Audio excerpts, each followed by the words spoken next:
everyone, and welcome back to the channel. This is Hypozilla, and welcome to a figure review, because it's been such a long time since I've done one of these. And why not do one of probably my new favourite figure I own. And this is the Hiya Toys Exquisite Basic Monsterverse Godzilla. Now, before I get into the video, I want to give a TLDR on how I got this thing, in case you wanted to try and get one, considering these are very hard to find at this point. So I got this thing from AliExpress. I got it for, well, kind of triple retail price. This retailed for about $50. I got it for about $115. Which makes it also my most expensive thing I own, meaning I don't want to break this thing. And already I gotta say, I love everything that Hiya is doing. I did have this thing on pre-order, and I was like, hey, it's been a while, this thing should have shipped out like a month ago. And we kind of did nothing for a while. We actually emailed, and eventually Big Bad Toy Store got back in touch with us because I pre-ordered it through Big Bad Toy Store. Eventually they got back with us saying that yes, we had a place, you know, we pre-ordered it and everything, and then the time came for the money to come out, and you know, we're like, okay, and the money didn't go out. And it tried to do so for the following 2 weeks until it just automatically had to cancel the pre-order because, you know, we weren't seeing it. But we only found out because we looked in spam. So that's fun.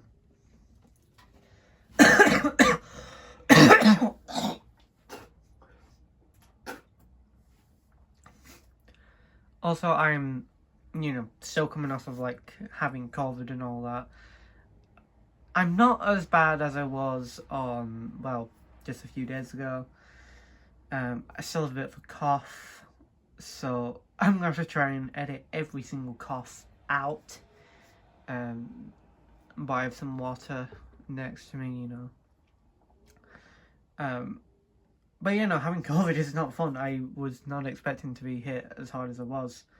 So, now, taking a look at the actual figure, I've got to say, holding it, there is a lot of heft to him. He is a very, very hefty boy.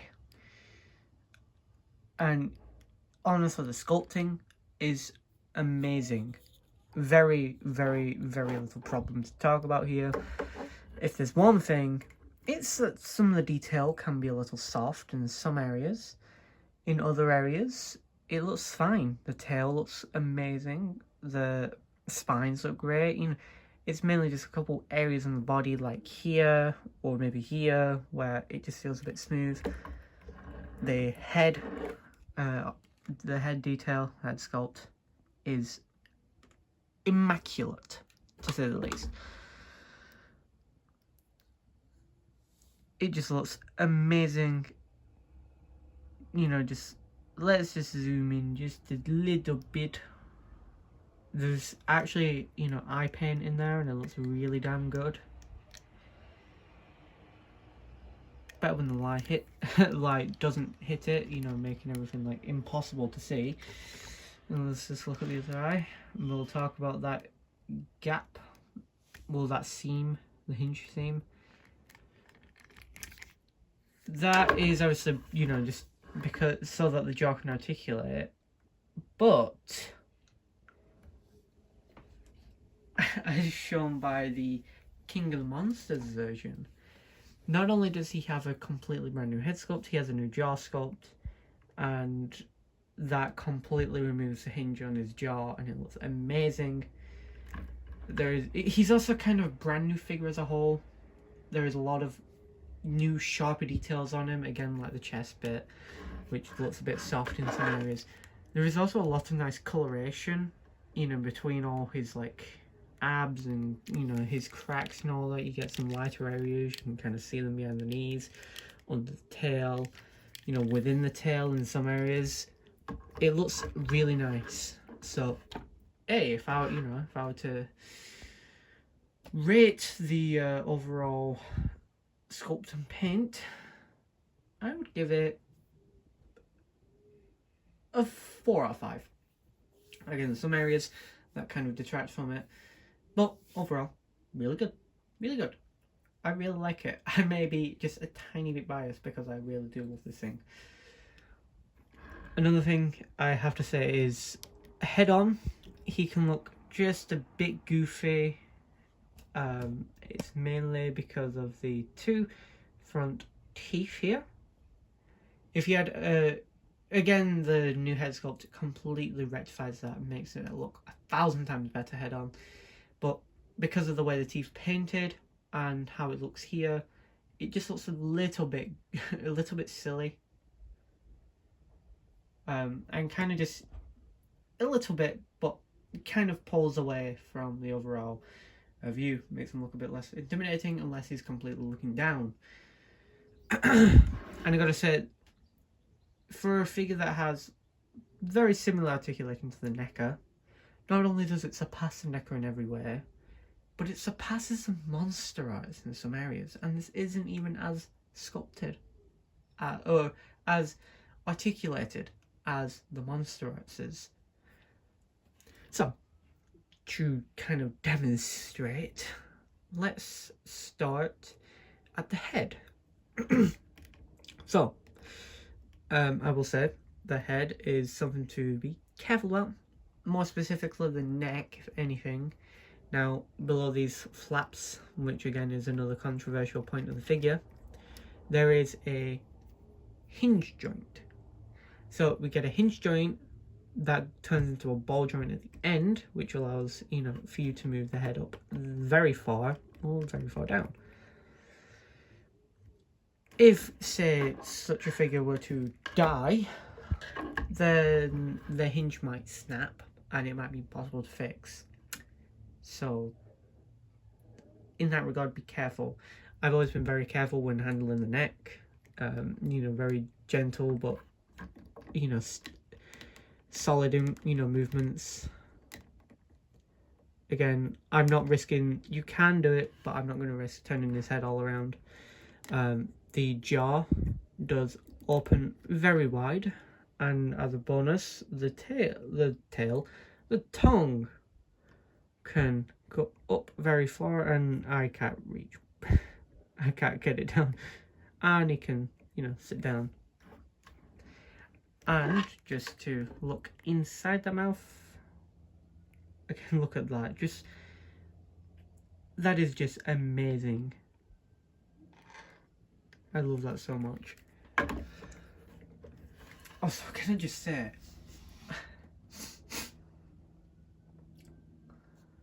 I will just say right here, Hiya Ghidorah, them new Godzillas, the Skullcrawler. Whew. I mean, I've got 2 of them on pre-order already, but you know, the new Atomic Godzilla, I may have to pre-order that one as well. And our beloved Skullcrawler when he becomes available. But I have Ghidorah pre-ordered. He will be the best thing I own. And it's funny because this guy will probably still be more, technically speaking, more expensive than him. Because of... no, not really, actually. Anyway. Going back into articulation. The neck, again, on flaps, but again, like I said, allows a good movement. You get some side to side, not a lot, you don't need a lot really, but you know, you get it if you want it, and that just allows some more personality for this Godzilla, because that just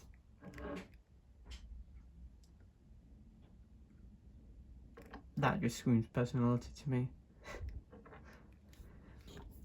Now for the arms are probably the best on any figure of this scale, monstrous wise, because they don't, you know, they don't sit too far out. they don't kind of jut out. Again, also with the whole posture and just the sculpt in general, everything I'd say is amazing on this guy.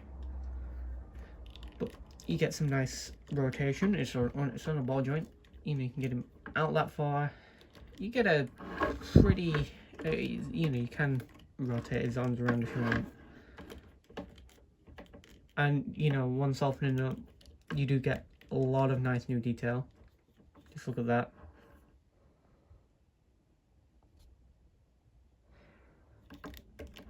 And then the arms get a good bend at the knee, elbow, and go out backward.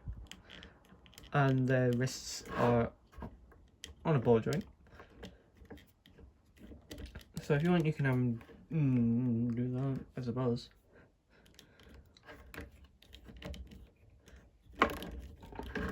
Then his legs, again, besting the necker. You can split them outwards, and there are no gaps. Already very cool. And you can rotate them around, like so.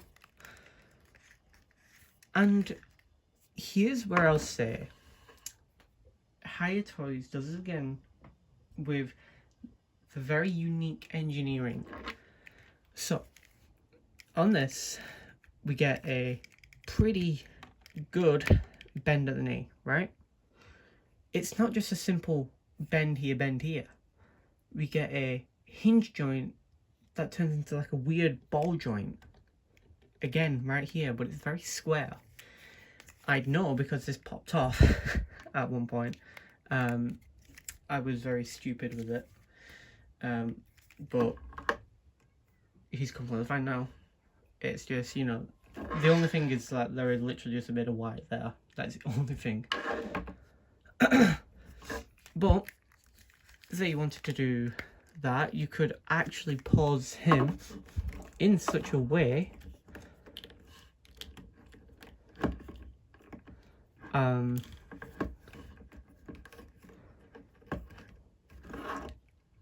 oh wait, is it the other one? The other way?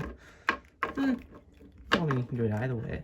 Just trying to get it right.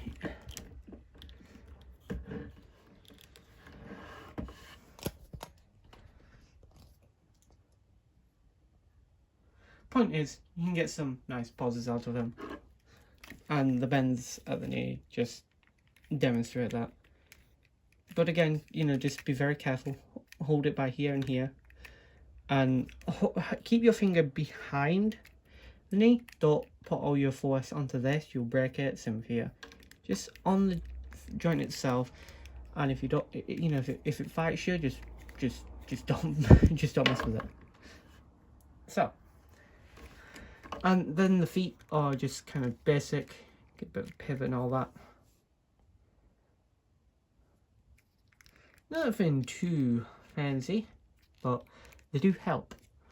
And then, oh yeah, I forgot about the waist articulation.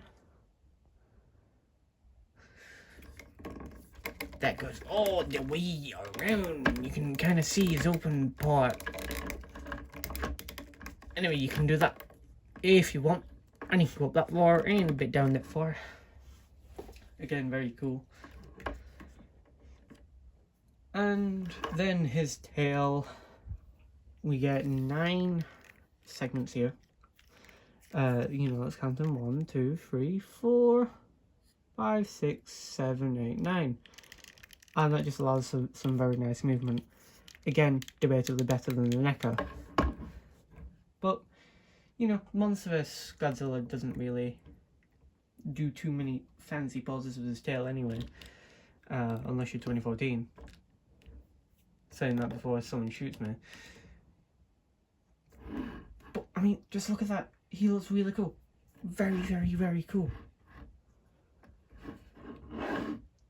I love him a lot. Is it obvious? But, yeah, no, you get a bunch of, like, articulation on the tail that helps to just pose him much more. And again, this is his 2021 look, so he's all juiced up. Yeah, Sarah got that lizard juice down, right? Now for some size comparison. I really do want to get the lighting better for the next figure review, by the way. So here is Godzilla next to the NECA Godzilla 2014, the NECA Godzilla 1954, and the Playmates, or a custom Playmates articulated Mechagodzilla. And I gotta say, he just looks really good. He isn't even at full height right now, but when he is, you know, you can tell he just dwarfs the like NECA's figures, and you know, why not? Here he is next to the Playmates Ghidorah, just because he's very short.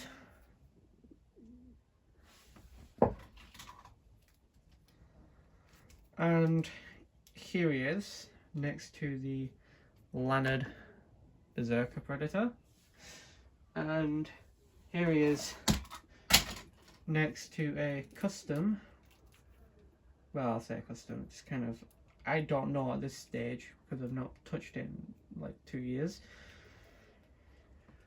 NECA Isolation Xeno. Very loose joints.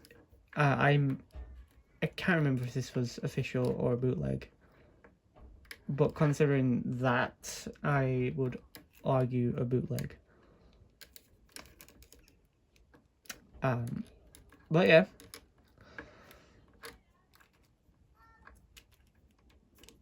also the amount of looseness on him makes me again just confident that he's a bootleg.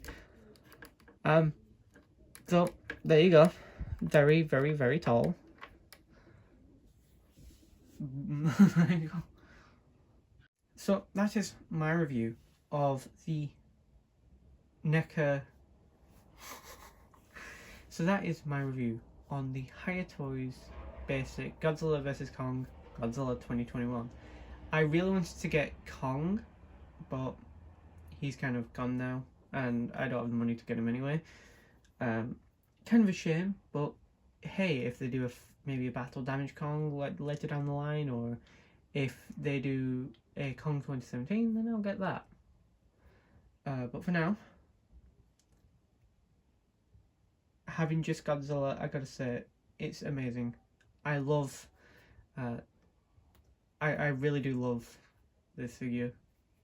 I've had it for about 2.5 weeks, 3 weeks now, and again, I love it a lot. I've done a lot of photos with it. It just looks great. It looks great on my shelf. It's the centerpiece of my Godzilla collection, and I can't wait for the other stuff Hiya puts out. The Skullcrawler, the other Godzillas. I'm really looking forward to seeing Burning Godzilla and the new basic Godzilla. And also King Ghidorah. Looks amazing. Absolutely immaculate. I can't wait to review that, because you know I will when I get that. And yeah, I gotta say, this guy gets about an 8 out of 10. There are a couple of things that kind of draw back from it, but I'd say 8 out of 10 figure. And I think Hiya's next Godzilla will be a 10 out of 10, because they seem to listen to when there is a critique, like the jaw, the necks, that sort of thing, which they seem to have fixed, but and at the same time give us a completely brand new figure as a whole. Also, just because I can, I'll quickly mention it.